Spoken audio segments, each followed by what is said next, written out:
Ringworm parvovirus pira sa mga helang na pwedeng makuakan mga fur baby ngunya na paburbago ang panahon.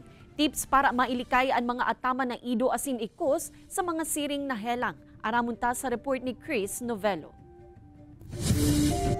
Nakatuda na subot ni Mari na tuyong pagkaaga, naglalakaw sindakan sa ingatama na si Wowo.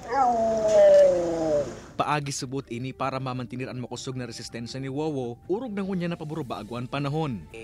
Kung may lakaw-lakaw tapos siya pag umaga tapos hapon. Tapos maggabi naman po sir, ng mga gantong aso kasi sir, masilan po kasi ito siya.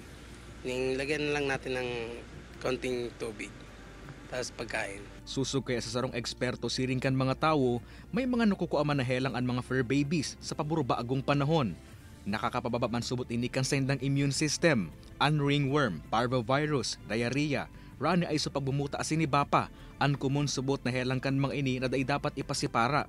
So nag-uumpisa pa lang po na manamlay, may nagsuka, tumain ng may dugo o kaya LBM, outright po, pa-check up na natin. Huwag na tayong self-medicate dahil po mas delikado dahil kung hindi natin kabisado kung ano yung binibigay natin, baka po sa halip na makabuti ay makasama sa ating mga hayop.